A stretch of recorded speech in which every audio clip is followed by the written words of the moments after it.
विवादों में घिरे दीपक कोचर चंदा कोचर के पति हैं। एबीपी न्यूज ने पड़ताल शुरू की कि आखिर दीपक कोचर करते क्या हैं। जिस कंपनी नू पावर का बार बार नाम आ रहा है वो क्या करती है, ये जानने के लिए हम उनकी वेबसाइट पर गए।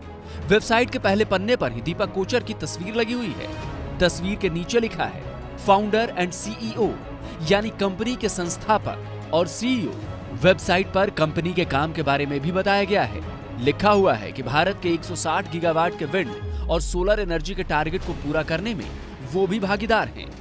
वेबसाइट पर यह भी बताया गया है कि राजस्थान, मध्य प्रदेश, महाराष्ट्र सहित देश के 6 राज्यों में विंड पावर प्रोजेक्ट चल रहे हैं।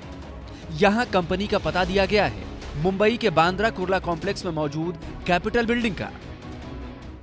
दीपक कोचर की नू पावर कंपनी के पते यानी कैपिटल बिल्डिंग पहुंचे तो उसके भीतर हम नहीं जा सके। छुट्टी का दिन होने की वजह से ऑफिस बंद था, तो ऑफिस के भीतर हमें जाने की इजाजत नहीं मिली। लेकिन हमें यह पता चला कि इनका एक और office maker chamber Nariman point में भी है। नरीमन पॉइंट वाले ऑफिस के सिर्फ दरवाजे तक ही हम पहुंच पाए।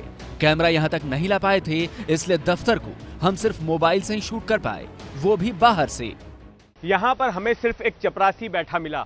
उसने इस बात की तो पुष्टि की कि ये नू पावर का ही दफ्तर है, लेकिन साथ ही ये भी बताया कि इस दफ्तर का कामकाज अब बांद्रा कुर्ला कॉम्प्लेक्स की कैपिटल बिल्डिंग की इमारत में एक दफ्तर खुला है, वहां पर शिफ्ट हो गया है और वो यहां पर सिर्फ कुरियर और चिट्ठी पत्री रिसीव करने के लिए ही बैठता है।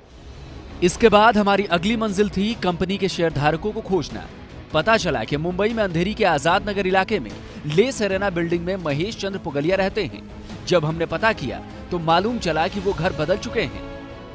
महेश चंद्र पुगलिया अंधेरी आजाद नगर के इसी ला सेरेना बिल्डिंग की 4थी मंजिल पर रहते हैं। पता चला कि वो इस घर से शिफ्ट हो गए हैं। मुंबई के वो दूसरे इलाके में रहते हैं और इनके घर में फिलहाल किराएदार रहते हैं।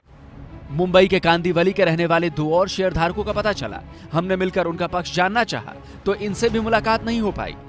सुनील भूता और उनकी पत्नी श्रुति भूता दोनों ही शेयरधारक हैं। जब इस मामले में हमने श्रुति भूता से फोन पर बातचीत की तो उनका कहना है कि यह जो कंपनी है वो बहुत ही क्लीन कंपनी है, इसका विवादों से कोई लेना देना नहीं है। कुल मिलाकर अभी तक नू पावर कंपनी से संबंधित किसी भी शख्स ने सामने से आकर अभी तक कुछ भी नहीं कहा है।